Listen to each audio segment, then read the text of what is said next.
My name's Dean. I'm a person in long-term recovery. And what that means to me is I haven't had a drink or drug since July 7th of 2007.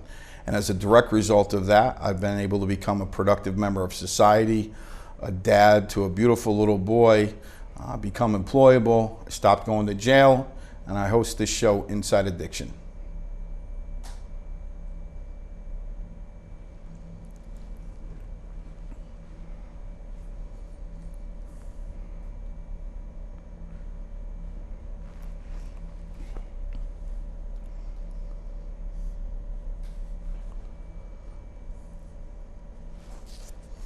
My guest today is Roman. Roman, welcome to the show. Thanks, Dean. Thanks for joining me. Thanks. So, Roman, tell me how it was growing up for you. Well, I grew up in Brooklyn, in Greenpoint, Brooklyn, Williamsburg, Brooklyn, in the 70s and the 80s. I don't know, my household was, it was, my dad wasn't around a lot, but what I do remember was that when he was around, there was a lot of insanity and fighting between him and my mother. I'm a middle child of 3. I have an older sister and a younger sister. My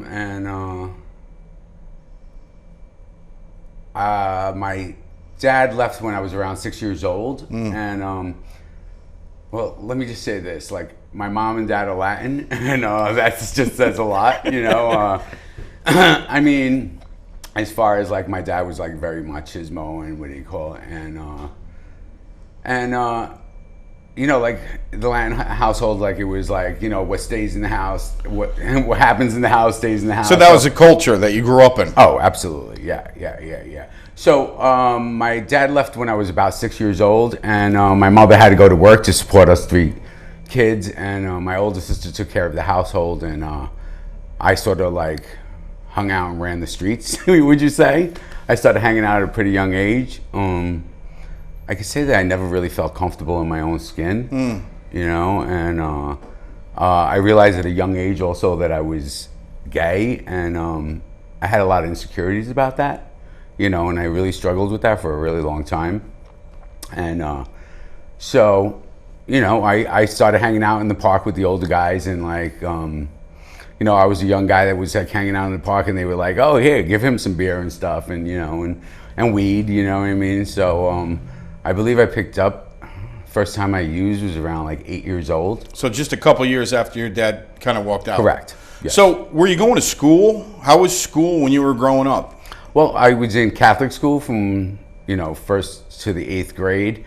I never really, like, I did good in school, but I never really liked school. I definitely have a little ADD, and so I struggled with focusing, and I had a lot of my own insecurities, what I mean? And I just never really enjoyed school. How were your grades?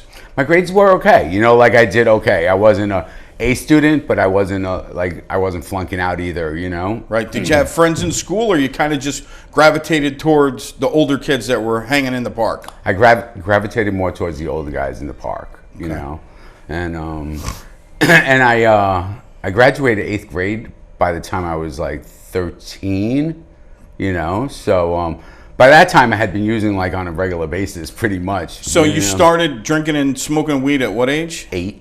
At 8 years old, with the guys in the park. Correct. And from 8 to 13, how did that go? Well, I mean, I started hanging out with a group of kids in the park and hanging out, and it escalated from like drinking to weed, and then that was a daily based thing, and then I was doing other substances, come into play. I was doing mescaline. And at what age were you doing mescaline? Probably like 10. Wow. 10, 11, and then, I started doing cocaine. I was hanging out with a lot older crowd than me, and I also ran the streets and did graffiti. I thought it was cool. So you're an artist? In a way, yeah, in a way. You could say that. Yeah, I definitely. So you started drinking and smoking weed at 8 years old? Yeah. And you were doing... And cigarettes, yeah. And you were doing coke at what age? I believe I started doing cocaine probably around 12, 13. Were you introduced to all these different drugs and the progression by the same guys in the park?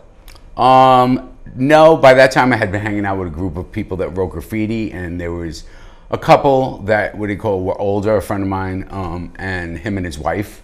They were married, and you know, me and my friends would hang out there with them, and we hung out, wrote graffiti, ran the streets, and like hung out at their house, and then we started partying. You know what I mean? Did you keep going to school that whole time?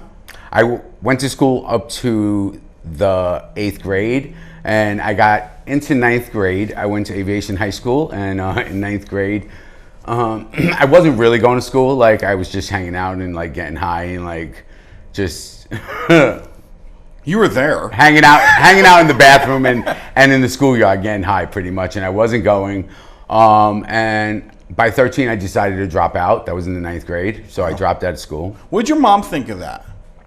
Well, like my mom was working a lot. You know, she wasn't around a lot. She did try to like, you know, like put some rules in the house. And I mean, I was just pretty wild. You know what I mean? Like, I just did what I want. She tried as hard as she could. You know what I mean? But she had to work and support 3 kids. Support 3 kids, correct. So you started doing coke at, you said, about 13? Yes. And did that progress to even more? I mean, because it's a pretty, well, from yeah, 8 to 13, drinking and smoking weed, then 13 we're doing coke. Did you get into anything else? Well, then we were like doing cocaine and then sort of freebasing and stuff. And, you know, with that, a lot of alcohol also, you know. I wasn't a big drinker at first. I didn't really like to drink.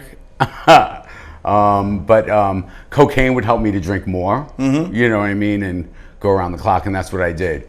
And by that time, I had dropped out of school and started working with my friend Billy, driving on a truck, delivering paper goods, you know, like all over the city. And I was so making money, you know, like it was more important for me to make money, right, you know, and also like trying to sell substances on the side, you know, just so I could get high more. You know what I mean? How was your relationship with your sisters throughout this? You said you have an older sister and a younger sister? Right. How were those relationships affected?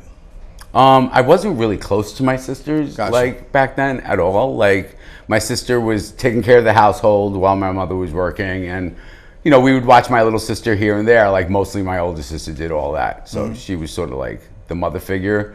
And there was just like a lot of fighting, and when I was around, there was a lot of fighting. You know what I mean? And so at 13, I wasn't home much. I was running the streets quite a bit. So at 13, you were doing coke, then you started freebasing it at 13 as Correct. well? Yes. Wow. Yes. So we were all doing that, and that went on for a while, you know, and you know, we talk about the progression. You know, it definitely escalated. So I was a marijuana user, daily marijuana user for sure, and then on weekends it was more about like weekend warrior, doing cocaine and like freebasing and doing that kind of stuff. About the age of 17, you know, I have to say, like, I was living sort of a double life. Like, I was hanging out in Brooklyn with my straight friends, and then I started hanging out in Queens and gay bars, and like not really being honest about that. You know what I mean? And by the time I was 17, 18, I was working in a gay bar in Jackson Heights, Queens, and What were you doing there? bartending. Okay. Bartending. So a job that's very conducive to staying sober. Absolutely not. Only spoken from working in clubs Absolutely for, not. you know, 20 years. You know, and for me, it was like, you know, more was better, you know, and that's what I did. You know what I mean? So I was sort of living this double life, like going back to Brooklyn and seeing my straight friends, not really being honest. And, you know, and there was a lot of craziness. It was like the 80s. And, you know, like New York was a pretty wild place. So were you kind of torn at that point? Because you have one set of friends and then a second set of friends. And like you said, almost living a double life. That must have been pretty hard. Yeah, it was. Yeah. And so what I got to say is, like, a big part of my using was people pleasing. I can say that I didn't really like myself, I believe. You know what I mean? And, Right from the beginning with the kids in the park. From the kids in the park, correct. So, you know, for me, using was like, at first, was people pleasing, wanting people to like me. To fit in? To fit in, correct. You know what I mean? That was a huge part of my using throughout my life, you know? So I did that for a long time, you know? And so I started bartending. I was making really good money. I was 17, 18, and I was dating somebody that was way older than me, you know, and living like this weird like double life, you know. And there was a lot of drugs and alcohol in that time of my life, you know, and using like a lot of substances, you know, like really like for me it was like whatever could take me outside myself, you know. Right. And drug of choice is more. Correct. At that point. Correct. And that's what it was like for me, you know. And the progression and the escalation was really quickly, you know. So I was working there for a while, and actually the owner of the bar I was dating, sort of. Oh, that was the person who was older than you. Right. So you're 17 dating the owner of the club. Correct. Gotcha. Correct. Right. And so he realized that like I was getting out of control, which seems to be a theme in my life. You know, like when the people that you're partying with tell you that you have a problem, it could be a problem. I can relate. Like you better like, slow down. Yeah. And I was hanging out with people, and like, so that's what I did. Like I did that, and I got to a point where I wasn't even going back to Brooklyn hardly. Like once in a while I would go back to Brooklyn, but very rarely. I was living in Queens at this point with him most of the time, and like my drug usage was a daily thing, drinking and alcohol and cocaine and whatever I could get, really, pretty much. And I started hanging out with a group of guys there that introduced me to a Colombian drug, and I started smoking that for a while, you know, and things got really, really crazy and hairy, and then it ended me back up in Brooklyn. And but so did you go back to Brooklyn to kind of take a break or try to clean up a little bit? Well, what happened was at that point, you know, like. My drug, like we were pretty out of control, and I was hanging out with these two twin brothers, and they were these hustlers that I knew from Jackson Heights, Queens, and we started ripping off the drug dealers in Jackson Heights.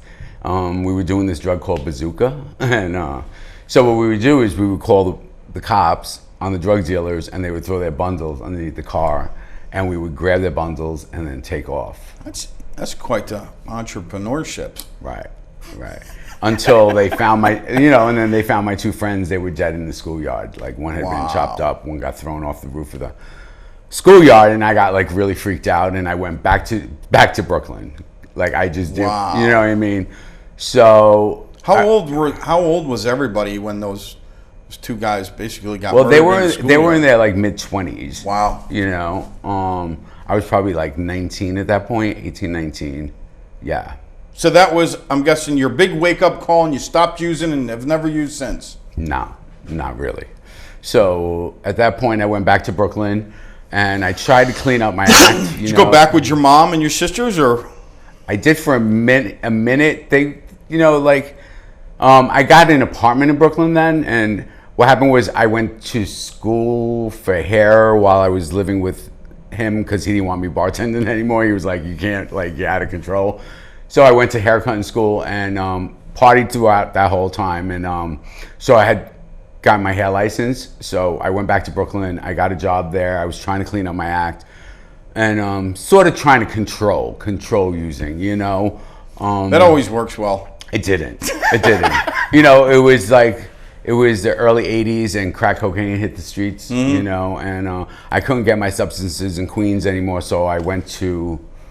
In Brooklyn, I started smoking crack, you know, and that took me down really quickly, you know. So I believe, like, in a year's time, I was in that apartment. I remember, like, so back then they had 1-800-COCAINE commercials, you know, and they would list all these like rehabs, and I didn't know anything about recovery or anything.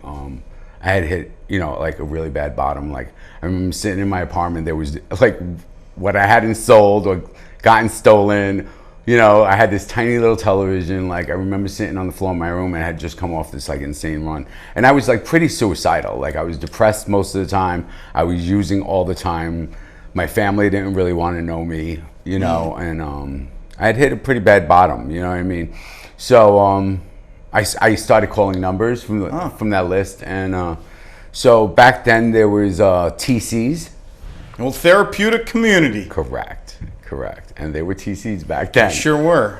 So I was introduced to recovery sort of in that way at first. I started going to an outreach program, the Brooklyn Outreach Program, down on State Street in Brooklyn.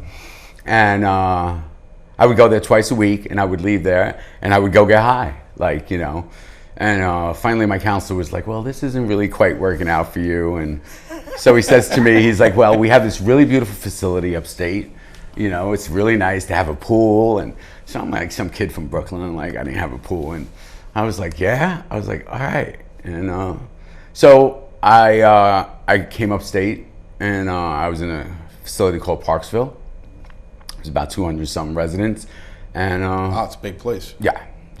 And so I could say that, like, I had hit a bottom that time, and one of my bottoms, I could say. You know, relapse is part of my story. They kind of have trap doors. Correct.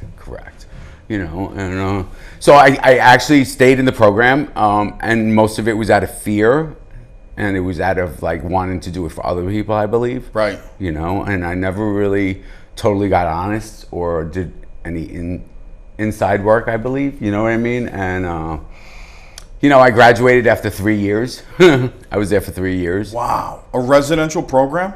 Correct. For well, I'm 3 talking years. about from entry Yeah. to re-entry to living outside phase C, which was living out. Wow. And then finally graduating was about 3 years. Yeah. The I was upstate for 15 months, almost 16 months. The days of long-term treatment have come and gone, haven't they? They've changed. Correct. Yeah.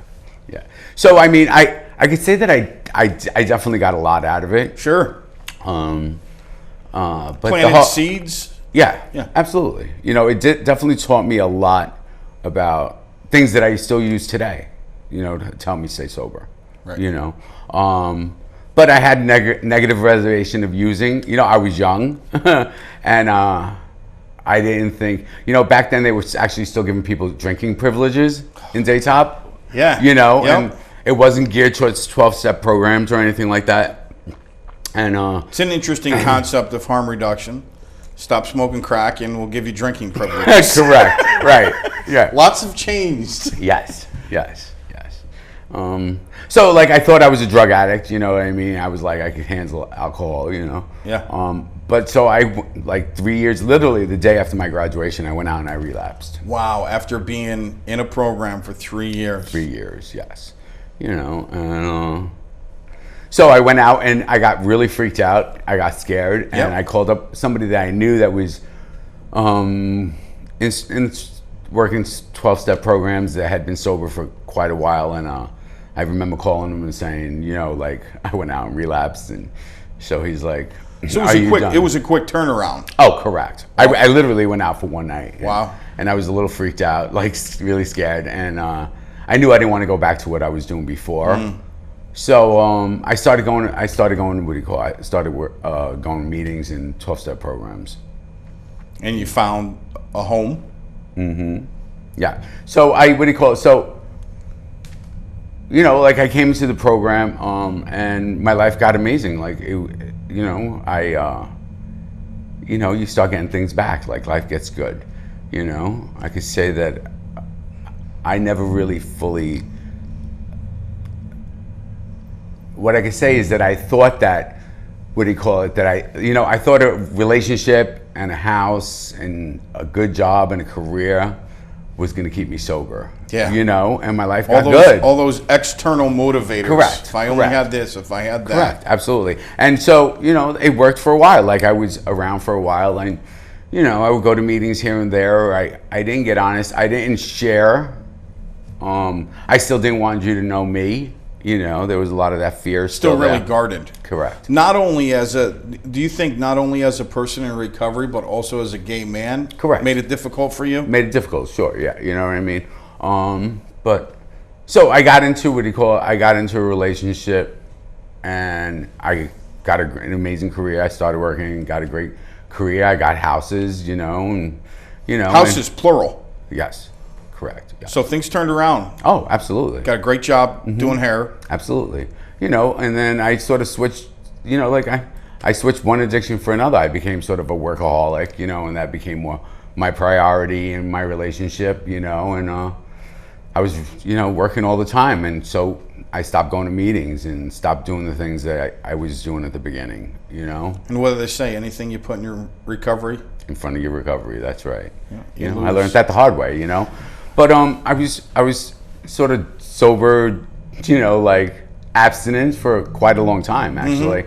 And I was in my relationship for a long time. Few years too many, I would think. You know what I mean? It should have ended before. Hey, look, people with an addiction sometimes are slow learners. Right. In more ways than one. Correct. And I was like working all the time, and I was pretty miserable. You know what I mean? I was pretty miserable, and I don't know, but my job,